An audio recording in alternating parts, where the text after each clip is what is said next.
This is Election 2020, the Republican Primary Forum in New Mexico's 2nd Congressional District. I'm Fred Martino. Over the next hour, we'll hear the candidates' positions on a wide variety of issues. That's possible because of our rules.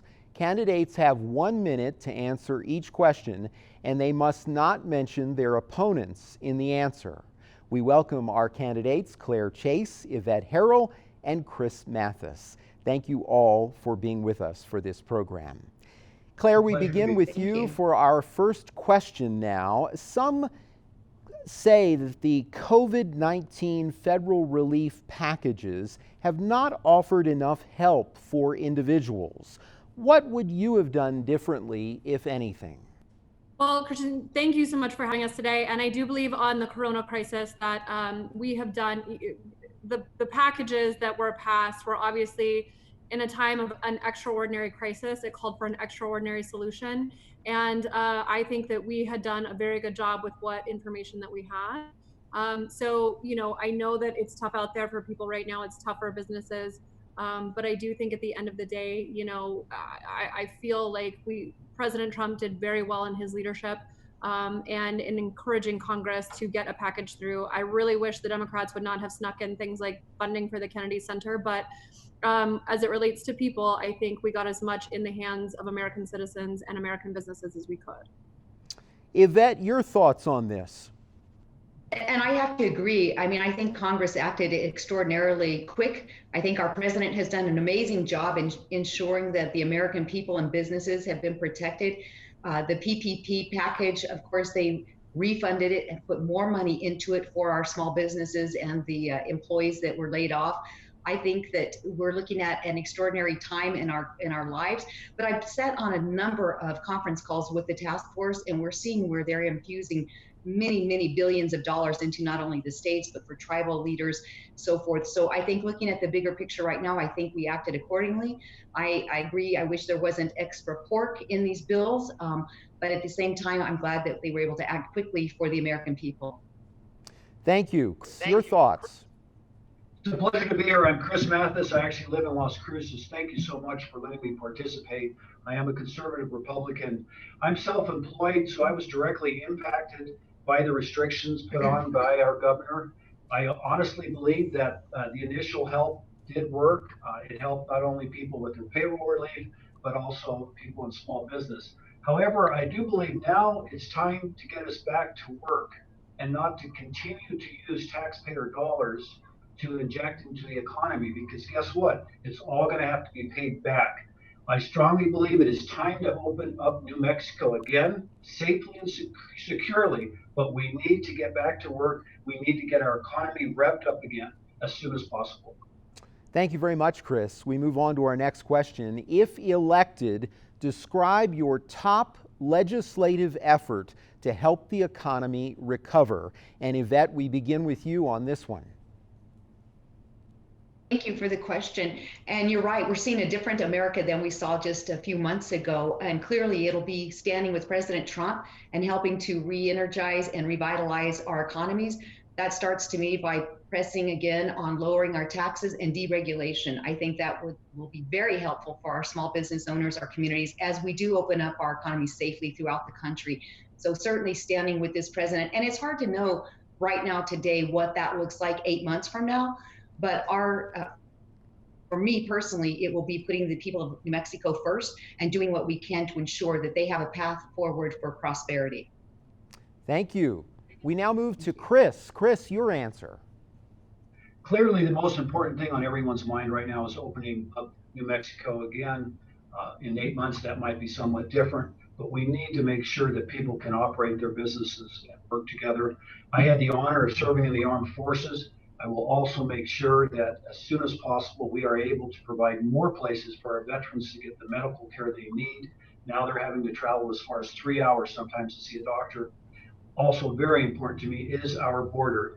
In Las Cruces, we have a border 25 minutes away. We need to secure it. We need to make sure that people that come here legally, come here to work hard, assimilate, learn English, and become Americans. It's so important that we control the flow. And if people want to come to America, they must go through the process. Those that want to seek asylum, they would need to seek it in another country. And if they are approved to come to America, then they should come. Thank you. Thank you. Claire, again, the top legislative effort to help the economy recover. Well, I do believe that as a congressman, you have a large platform to put pressure on the governor. And I believe that our current Congressman, Torres Small, has really done nothing for our economy and for our businesses during this crisis. So it would be certainly using that platform to put pressure on the governor to reopen in a safe and regional way, working with President Trump to cut back regulations on small businesses, and really trying to ensure that we give them access to capital that they will need in order to continue to operate. Thank you very much. Our next question: the millions of people losing jobs during COVID-19 often have another challenge: finding health insurance. Do you believe the U.S. should have universal health coverage? Yes or no, and why? Chris, we begin with you on this one.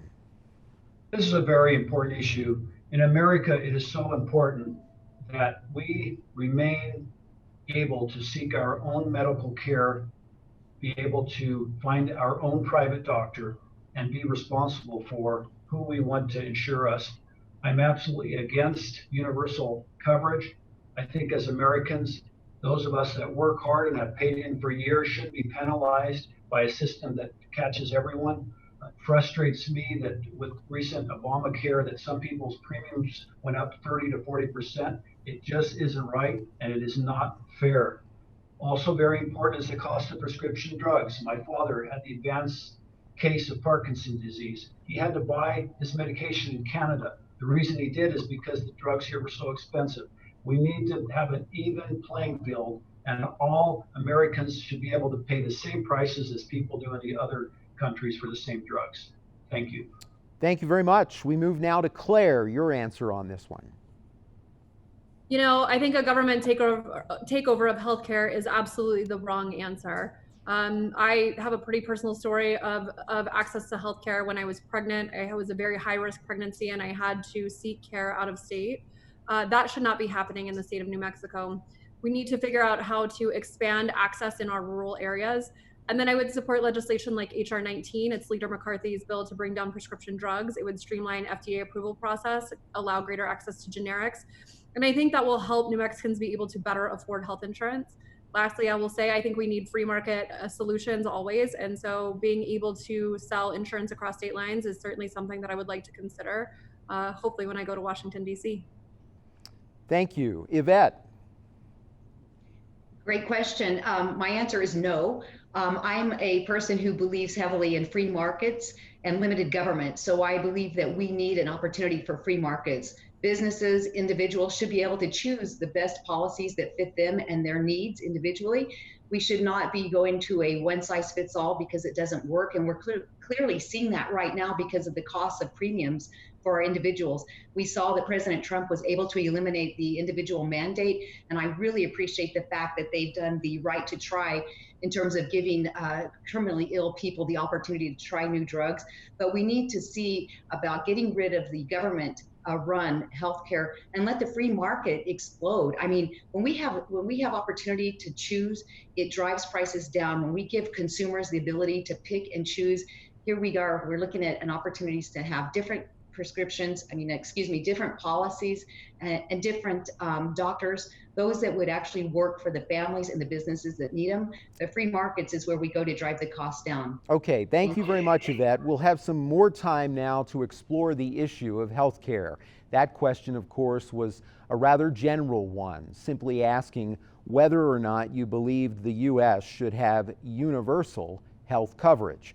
Now, a more specific question that will allow you to expand upon how to make insurance work in the United States, if that is the type of system that you support. The system of private health insurance in the United States, as you all know, includes costs for profits, for advertising, and for other administrative expenses. Meantime, overall costs are higher than single-payer systems while leaving millions of people uninsured. Explain how this should be changed, if at all, and we begin with you, Claire. Well, thank you. And I will say, I had mentioned it in my previous answer, but talking about free market economics, right now, insurance companies can only sell insurance policies that reflect on the state. So New Mexico Blue Cross Blue Shield has to sell to New Mexico. Opening that up to be able to sell across state lines, I think would help us drive down the insurance costs. And I do believe that if we start talking about healthcare becoming like the DMV, it's not going to work very well for anybody. If you look at government takeover of healthcare in other countries, it is not the best system. I think America has some of the best doctors in the world, and the ability to choose who we want to see, I think, is incredibly important. We're a country built on freedom, and that means freedom in healthcare as well. Thank you. Yvette. And it just, for me, it goes back to the same answer in terms of free market. When we have competition, it drives prices down. It gives more opportunity for various insurance companies to be a part of the shared market. It gives consumers the right choices and gives them opportunity to pick and choose policies and premiums that work, again, for their families and for their businesses. So for me, it goes back to limited government and a free market system, driving the costs down and creating competition in that industry. Thank you. Thank you. Chris. Yes, it is actually more expensive now, not because of what's going on in the past, because Obamacare. Now all of a sudden we're having to include everyone, and it doesn't work that way. We have to make sure, again, that people that pay premiums get a different type of service than people that don't. I personally, all of my employees are insured. They are part of an HMO.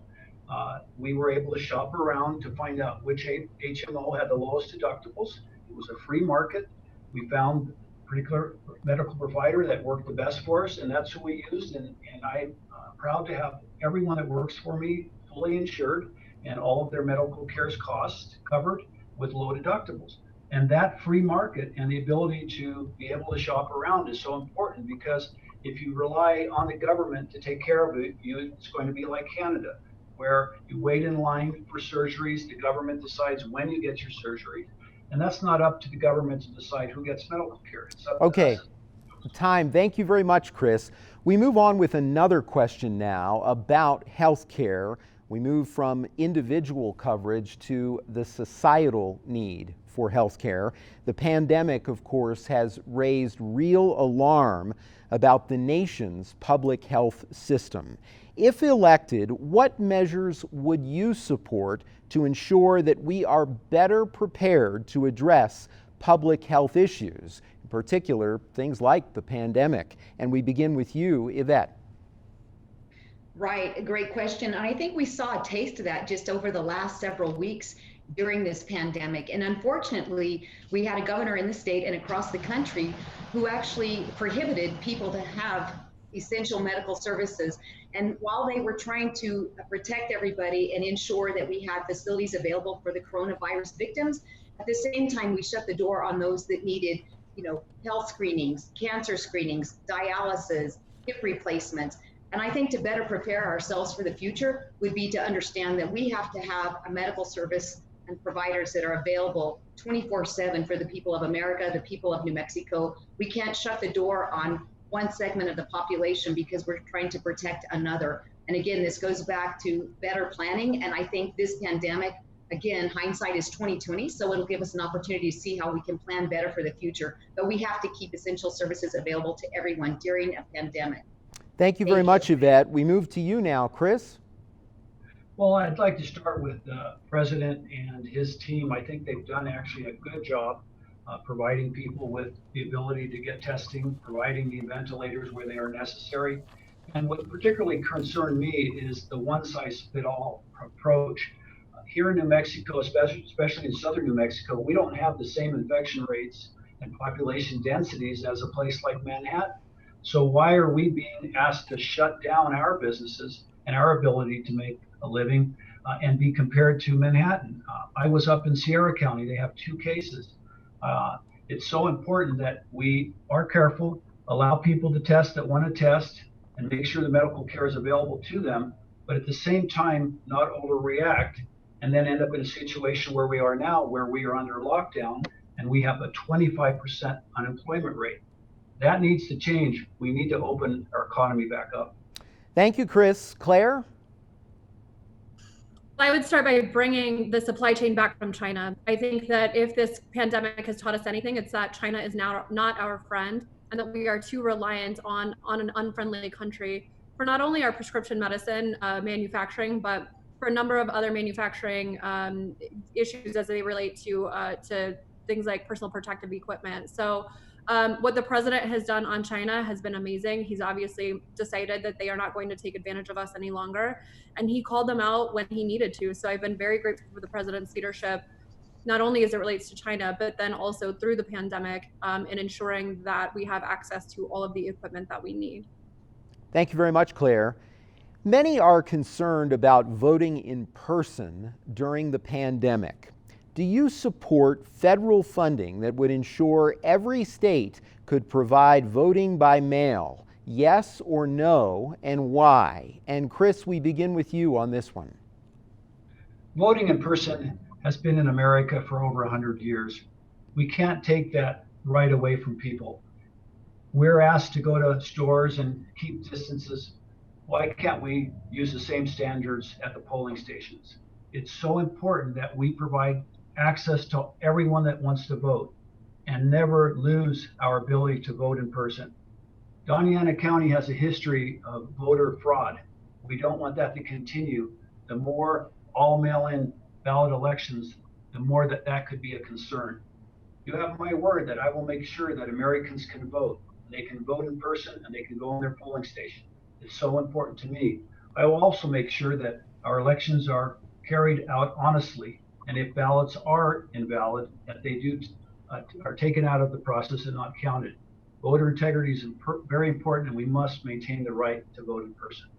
Thank you very much, Chris, and I'm going to repeat the question now as we continue. Many are concerned about voting in person during the pandemic. Do you support federal funding that would ensure every state could provide voting by mail? Yes or no, and why? And I should clarify that the question does not imply that other voting opportunities couldn't be offered as well. In fact, the bill in Congress right now would provide funding for voting by mail in every state, but would also provide early in-person voting funding for every state as well. And Claire, we turn to you now for your answer.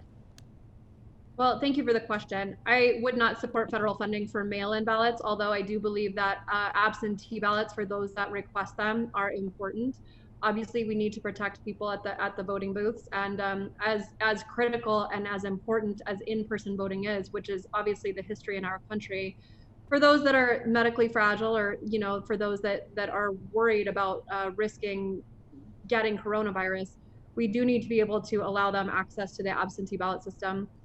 When you apply for an absentee ballot online in New Mexico, you have to provide a driver's license number and a social security number. So the two-step verification does ensure that those that are requesting absentee ballots are going to the right people. Okay, thank you, Claire. Yvette? Yeah, the answer to the question for me is no. I don't support federal funding for all mail-in ballots, although some states do all absentee ballots right now, all mail-in. I think the challenge there is that there are so many concerns with the voter rolls, not just in New Mexico, but across the nation. And right now, I believe we're finding ourselves in a place where we need to reinstill voter confidence. And because of the problems that have happened around the nation, certainly it's not something that we look to do in this state. And we can see by the court case opinion just a few weeks ago that the Supreme Court here did not vote in favor of allowing an all mail-in ballot system. And we see too many mistakes made there. We are seeing where they did it all mail-in the city of Albuquerque, and they had 58,000 ballots that were returned. So until we get our checks and balances right, get our voter rolls cleaned up, and can prove that this would be a safe way to protect voter integrity, I would not support federal funding for this. Thank you. Thank you very much, Yvette. We move on now to a new topic and a series of topics for the rest of the hour. We begin with one of great importance to millions of Americans right now and many more millions in the future. Some suggest removing the earnings cap on the Social Security tax to ensure that benefits are not cut in the future. Do you support that? If not, how would you shore up Social Security? And Claire, we begin with you. Well, I'd like to start by saying that I do not support tax increases. The Social Security system is incredibly important for those who have paid into it, and it needs to be something that stays intact. We can work on preventing waste, fraud, and abuse. I worked for Congressman Steve Pierce on Capitol Hill for 3 years. I studied this, I looked at the budget. There are ways to protect Social Security without having to increase taxes or cut benefits. Thank you, Claire. And Yvette, we move to you now.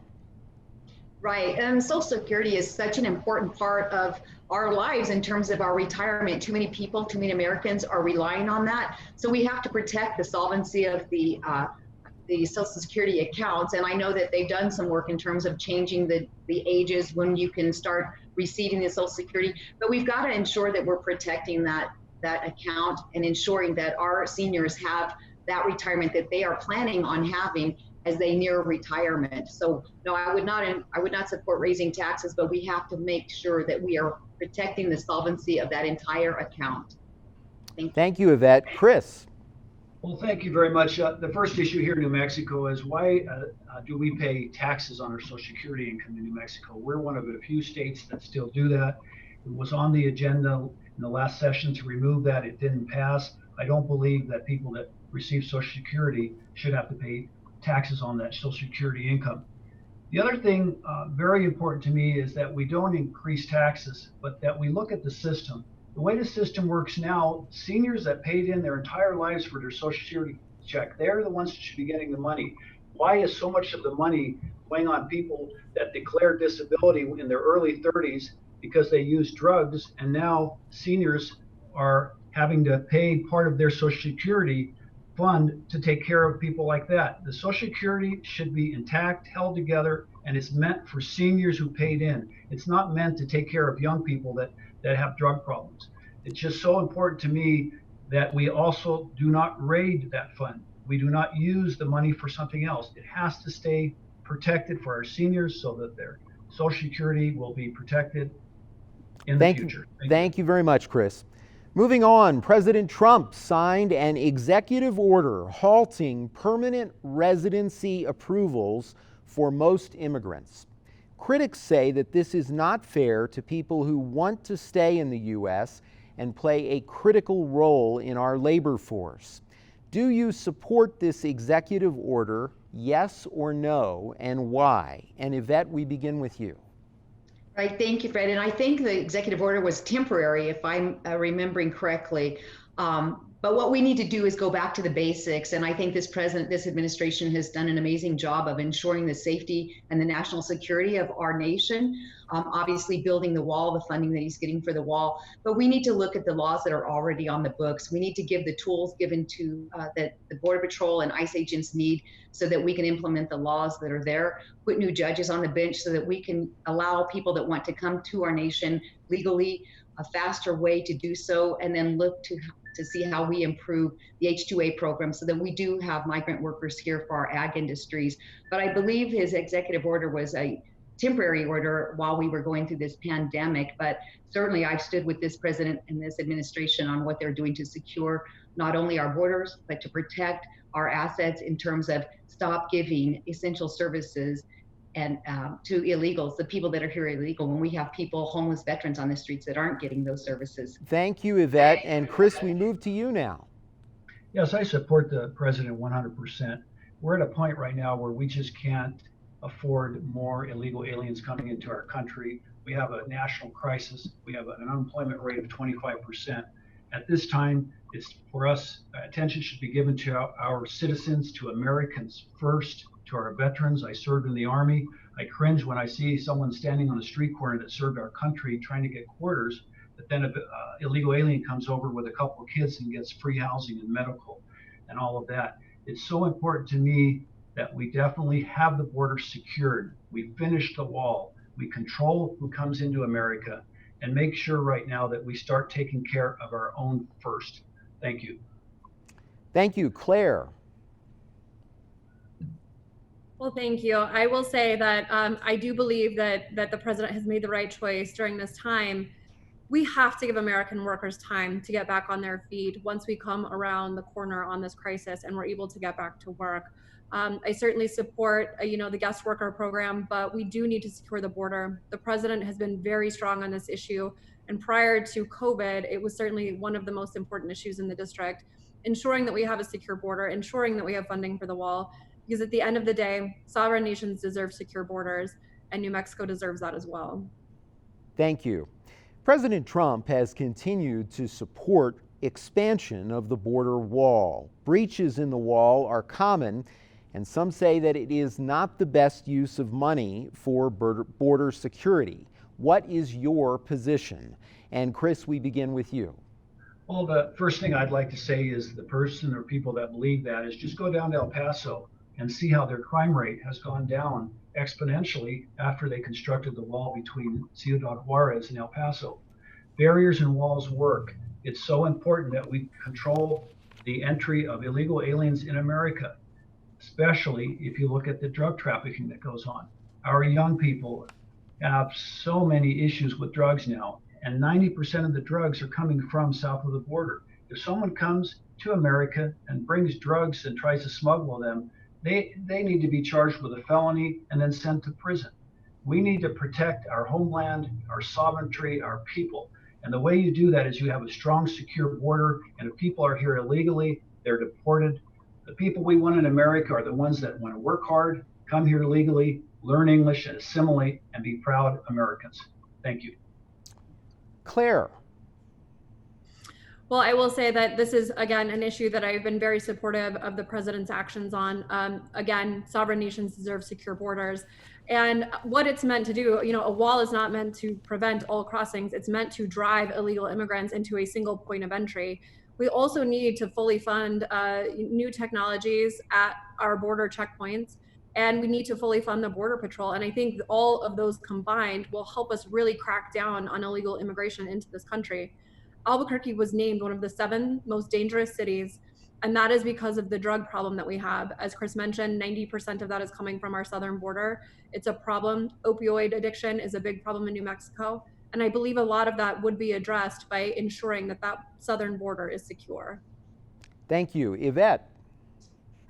I absolutely do support this administration and the use of funds to build the wall, and we've seen that, he actually ran on the ability to build 400 miles of wall, and we're seeing he's built over 150 miles of wall. But what I think is something we need to look at is the money that's coming from the DOD. I know that they have earmarked now additional funds to go in erecting the wall. It won't build the rest of it, but certainly a great step in the right direction. And in my opinion, I do believe that that is part of national security. I am okay with the funds that they're using. And of course, that was in court just a few months ago. And the court did rule in the favor of this administration to use those DOD funds to continue building the wall. And absolutely, we have to secure our borders, not just on the southern border, but everywhere, every border, so that we can protect national security, but also protect Americans. So thank you. Thank you. What is your position on providing permanent residency for young people in the Deferred Action for Childhood Arrivals program, better known as DACA, or those who would have qualified for DACA before President Trump ended the program? And Claire, we begin with you on this one. Well, I will say that our immigration system is broken and amnesty is not the answer. We have got to figure out a better pathway to citizenship. Granted, our immigration system, as I just mentioned, is not functioning properly. And I believe that we have got to streamline those processes. It should not take 10 years for people applying for legal immigration status to be able to receive that. So I think that there are a lot of ways that we can address a lot of these issues, but it starts with fixing the immigration system that has been broken for years. Washington, D.C. continuously kicks this can down the road. It's time to get somebody to D.C. that is willing to fight for this, to take this issue on. It's difficult, but it needs to happen. And in a border district, it's of particular concern. Yvette. Never meant to be a pathway to citizenship. And we have not had a Congress that's been willing to take the lead and to fix this. And this has been going on for not just 1 or 2 or 3 years. It's been going on for decades. we need to get to work to improve the immigration system here. But we have a path to citizenship already. But the problem is nobody's using it, nobody's enforcing it. So I go back to putting more judges on the bench, giving those that want to come here the legal way the opportunity to do so more quickly. I think we have a real problem here because we do have so many people that would fall under the DACA program that are now caught in that flux of what they're going to do in terms of citizenship. It's something that Congress needs to go to work and take care of. I look forward to being in Congress and being part of the solution and learning how we can rebuild and revamp our immigration policies so that we can look to those people and ensure that we're doing the right thing by them, but also protecting the border at the very same time. Chris. Thank you. We're a nation of laws. Amnesty is clearly not the answer. Coming to our country illegally and then having our government condone people that are here illegally is wrong. What I believe needs to happen is we need to have a better, more organized judicial process so that people that are here illegally can apply for being legal, go through the proper process so we know who they are, that they're vetted, and that they make sure they fulfill all of our requirements to become an American. It's a privilege to live in this country. It's not a right. And it's so important that if you're here illegally, that you go through the process correctly. We start by deportation and then through a organized court system, giving the judges more authority to start giving the people that qualify the legal right to be here. Again, to come and work, not to take our benefits, not to take our welfare. Thank you. Some have criticized President Trump for his rhetoric on immigrants and immigration. What advice, if any, would you give the president if elected to represent this border community in Congress? Yvette, we begin with you. Well, I would have to really listen to what this rhetoric is, because I think this president, this administration has done nothing but put the America people first. It's the America First agenda. I know that he has taken great care and great caution and great strides in helping to protect our border communities. So I'm not sure what the rhetoric is, because I think he understands the process of migrating to America. I think he understands the importance of us having a number of immigrants come here through the legal channels. But I believe coming to Washington, D.C. and being able to speak for the people that live in the border communities and along our southern border is critical, because then we can give a different perspective, work with our partners, our allies in Washington, D.C., and help the president understand just the vital economies down there that are being hampered right now by the border crossings that are illegal. But I think right now we've seen a president who has really taken the lead in ensuring that all Americans and all people in New Mexico that are affected by this crisis have been cared for, and he has done the very best he could in terms of sending additional troops, etc. So thank you. Chris. Coming to America to me is an honor and a privilege. I'm a child of immigrants. Both of my parents came in the 50s. And the first thing my dad did is he started working. He went to night school to learn English. He learned our laws, learned to respect our country. And by doing that, he got the respect of fellow Americans. The proudest time in his life is when he became a citizen and he fulfilled all the requirements to be an American. Our president is looking for this. He's looking for people that want to come to America, add value to our country, love our country, respect it, work hard, and don't take advantage of our services. We have tremendous needs in America. We have homeless people living under tents, Americans that aren't getting the care they deserve. We have veterans that served our country that are not getting the help they need. We need to let people know, if you come to America, come here to love our country, learn our language, and be a proud American, and then we will be here and ready to receive you with open arms. If you're coming to take our welfare benefits, please don't come. Claire. I believe that the president needs to keep up what he's been doing on securing the border. It's been one of the issues on which he's been a very strong leader, and it's been very important for this district to have that leadership. You know, his rhetoric is exactly the reason that he got elected. People love this president for that reason. He's honest with them. And I think that's what's going to allow him to be, I mean, that is exactly why he's going to be elected again. Again, border security is one of the biggest issues in this district, and I certainly support what the president has been doing on that issue. During the Trump administration, the United States has seen a large increase in hate-related crimes against individuals. The FBI reported a 16-year high in these attacks during 2018. What, if anything, can be done to reduce this problem? Chris, we begin with you. Well, the way I look at it is it's all about patriotism. Having served in the armed forces, I learned how much to appreciate this great nation and to respect it. And I think if you look at most Americans, we love our country, we stand for our flag, we kneel for our cross, and we don't disrespect others. We are a nation of many immigrants from all parts of the world. My parents came from Switzerland. There are many immigrants that come from other countries. And as a whole, I strongly believe that most Americans don't hate, but love. And through our love for God, family, and country, we will treat every human with respect, dignity, and honor. Thank you. Claire.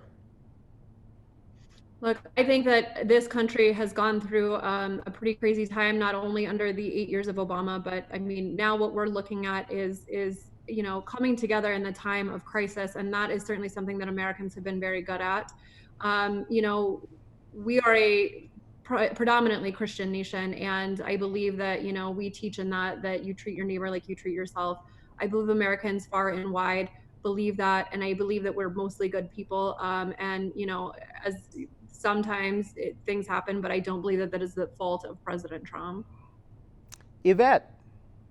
Yeah, this is a great question. And we've certainly seen just a real trend and a shift in the way we even talk to each other. And I think we need to look to see who's driving the narrative. I mean, we can point to a lot of problems coming from the media, from Hollywood, from movies, from video games, but we have to see who's driving the conversation, and we haven't seen any accountability. We're hearing people make comments on television, news anchors, show hosts, of different types that are saying things that we've never even heard of being said in public just 5 years ago, 3 years ago.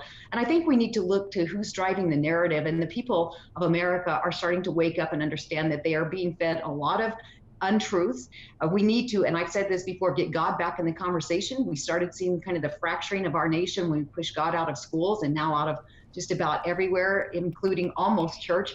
But we really need to look to see who's driving the narrative. And I do not blame this administration for the uptick in some of these hate crimes. I think we need to take a look at ourselves and then see who is really pushing the way of the hate crime in terms of what we're seeing in the movies, on TV, and that type of thing. Thank you.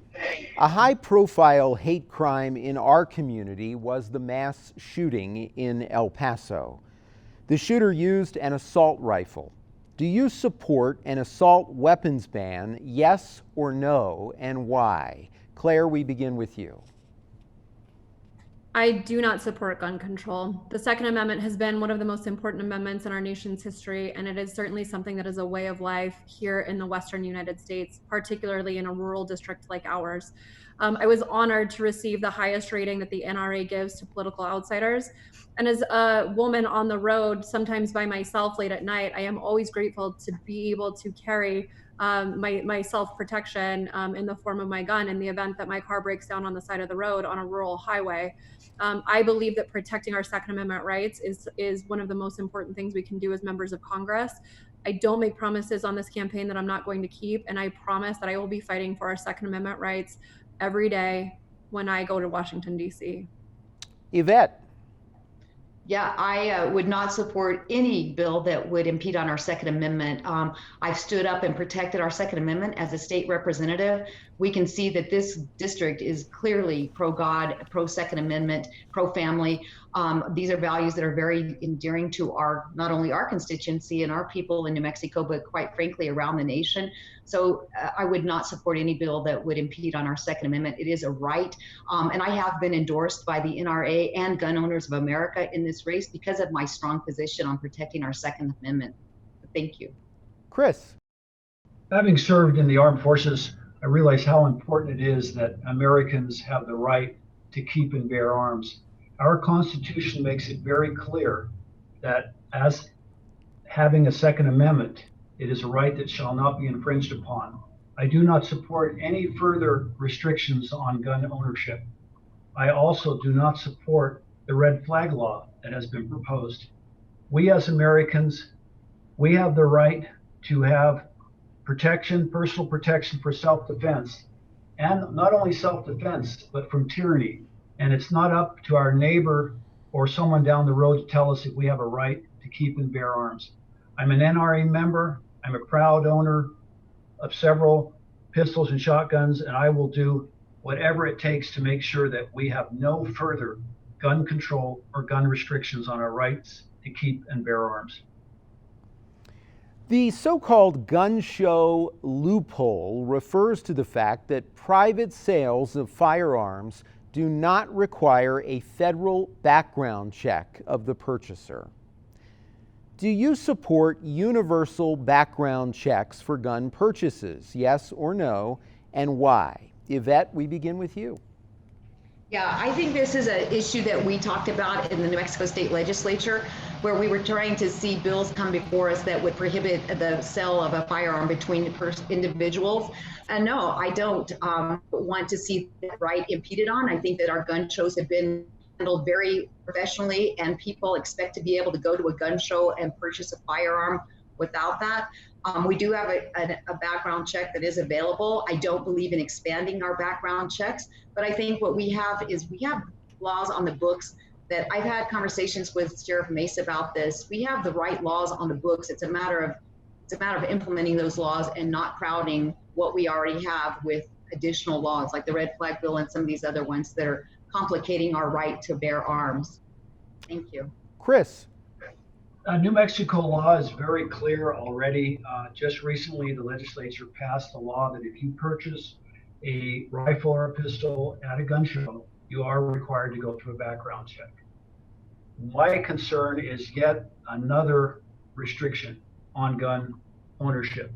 I honestly believe that, yes, background checks are the law, but let's show some common sense. If I want to pass on a pistol or a rifle to my son or my brother or my grandparents, I should be able to do that without the government having to infringe on our family's right to keep and bear arms.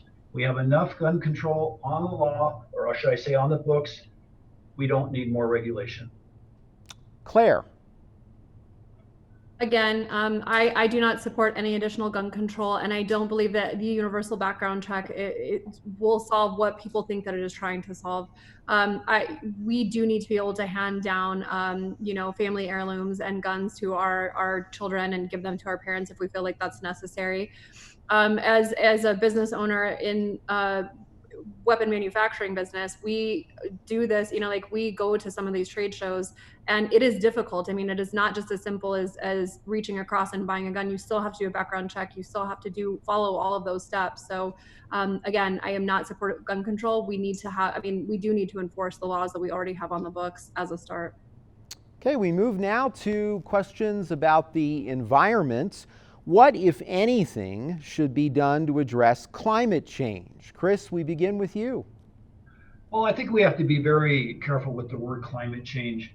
If you look at the history of the world, we go through cold periods and hot periods. And to use climate change as an excuse or reason to change the way we live, I think is a big mistake. Crazy what's going on here in New Mexico. We've had the San Juan coal burning plant for years. Taxpayers invested millions of dollars to allow the utility to build that plant. And now, because the legislature wants to shut it down, we're going to have to spend millions of dollars to close it. Energy is multifaceted. We must protect oil and gas. It's part of our energy. The last time I checked, you're not going to fly a jet on a solar panel, and you're not going to ride a car on a wind turbine. We have to make sure we don't use climate change as an excuse to shut down the very industries that are important to our state in particular. We are blessed with the Permian Basin. Claire? Let me just say this. We do have to be careful about the way we talk about climate change. If you look back to the 70s, you saw headlines in Time magazine that the world was cooling and we were going to be in a lot of trouble. And then in the 80s, the world was going to burn up and we were going to be in a lot of trouble. In the last 40 years, the planet has warmed by a degree, maybe a degree and a half. And even though scientists have said for years, oh no, this is a crisis, we got to be careful, it's right around the corner.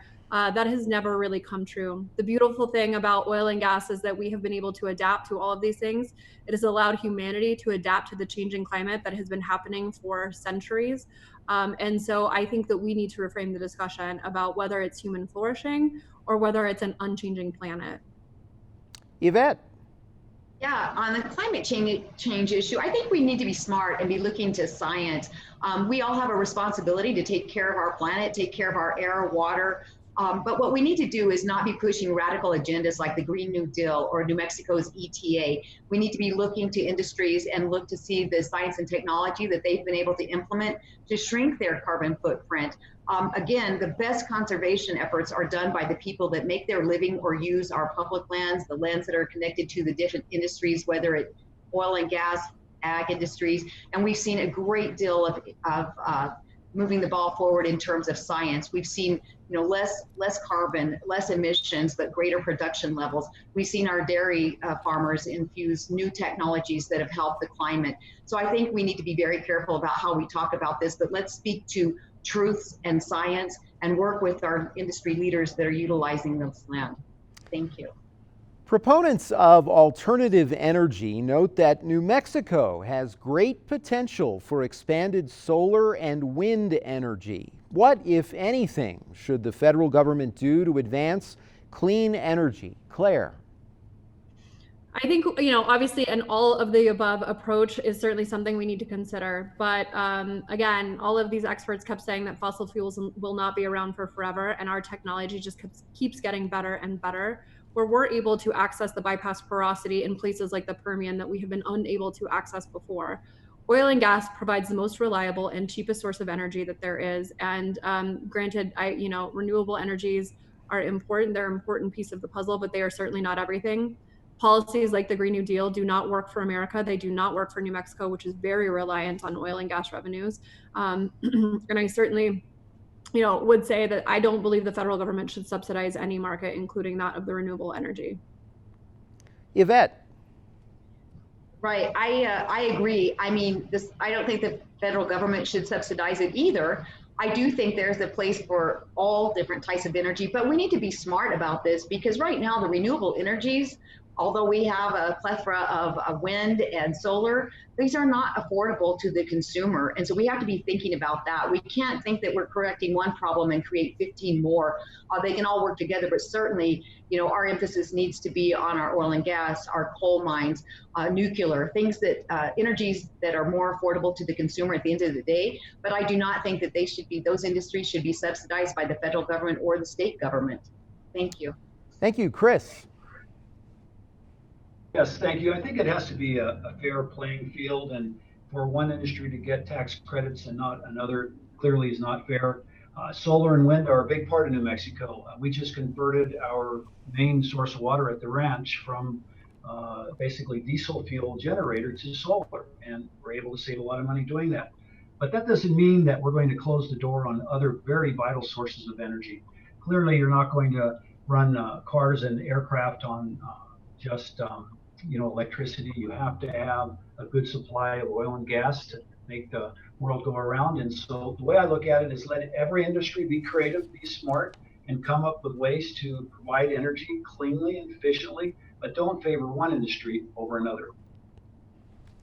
All right, moving on now. What is your position on abortion rights? If you are against abortion rights, do you support exceptions for cases of incest, rape, or threats to the life of the mother? Yvette. Yeah, I'm absolutely pro-life. For me, life begins at conception. But I did carry a bill to end late-term abortion in the state of New Mexico because Roe versus Wade prohibits any states from eliminating abortion up to 20 weeks. So this was the 20-week to birth ban. But in the bill, we did have exceptions for the life of the mother, rape, and incest. I am absolutely a pro-life person. I have been endorsed by Susan B. Anthony in this race because of my pro-life positions. But I do see that people do want to have those exceptions. And even in the federal government, we've seen that even in the Title X funding that President Trump has now pulled away from funding certain organizations like Planned Parenthood. So that certainly is something that I have always kept in the back of my mind. But for me personally, I am pro-life. Life begins at conception. I'm very proud of my work as a pro-life advocate. Thank you. Chris. Thank you so much. This is very personable to me. Personal, should I say. My son was born at a time that may not have been the most convenient, and there was pressure from some family members to abort my son. I am so proud to have my son. Life to me starts at conception, and there is no exception and no compromise. Now, Yvette talks about 20 weeks. I have to disagree with her on that. Life starts at conception when God creates the child. It doesn't start at 20 weeks. It's also very important that we are careful and safe, and that doctors try to save all lives, especially that of the mother as well. But we must never forget God created the child, and it's up to us to protect the child from conception. Okay, as we move on, I'd like to remind folks not to refer to their opponents in their answer. Claire?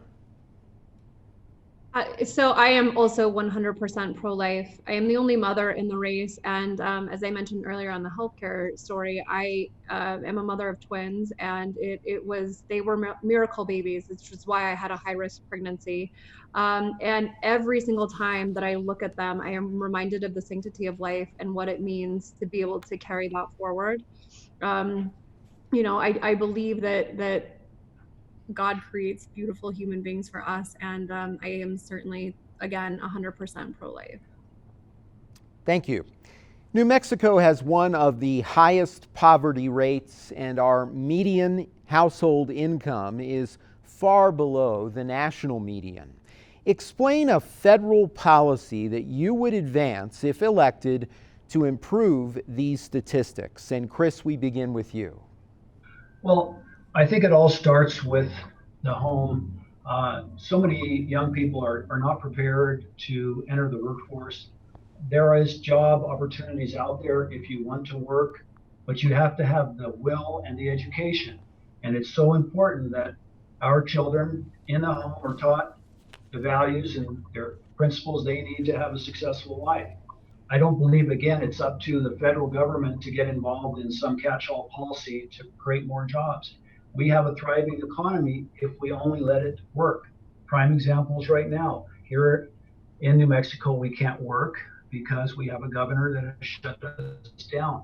Through the free market, through less regulation, we can continue to be successful and have a thriving economy. Just look at the statistics before the virus hit. We had one of the best historic stock markets and thriving economy that the United States has ever seen. We can make it work. Thank you. And now we continue with Claire. The state of New Mexico has become far too reliant on the federal government, not only for funding, but for jobs as well. And we have got to reverse that policy. Part of the problem, which is a state issue, is our gross receipts tax system. We're either the last state or one of two states in the country that still have this regressive tax system. And we have got to change that in order to attract new industries to the state of New Mexico. In my industry, which is oil and gas, the median salary is much higher than the median salary for the state of New Mexico. And I believe that if the federal government would allow businesses to continue to operate, to roll back some of the regulations that are particularly onerous, and give us the ability to open up and really work, capitalize on our opportunities, then I think we could bring New Mexico's median salary up. And I think that starts with changing the New Mexico tax system. Yvette. Yeah, I don't think this is the federal government's responsibility. Certainly, this is an issue that should be addressed on the state level. But from the federal standpoint, again, going back to the border, securing our borders and keeping the plethora of illicit drugs coming through our state and through our nation, that's part of our problem. We have a huge problem with illicit drugs in the state of New Mexico, but also standing with President Trump to be able to ensure that we see trade programs being implemented into our schools. But again, a lot of this needs to be addressed on the state level, local level, county level, because those are the people that are more closely related to the people in terms of what the total issues are, what the problems are with our education. We are not a business-friendly environment in this state. We do have a heavy regulatory overburden here. We need to push down on lowering our unemployment taxes. That would be very helpful. But really, this is a job done by the states, the state legislatures, and certainly they could partner with the federal government in certain ways. But we do want to stand with the president and ensure that their kids are getting the right education and work to secure that border and keep the illicit drugs from coming through our state and our nation. Yvette Herrell, Claire Chase, and Chris Mathys are the Republican candidates in the primary for New Mexico's 2nd Congressional District.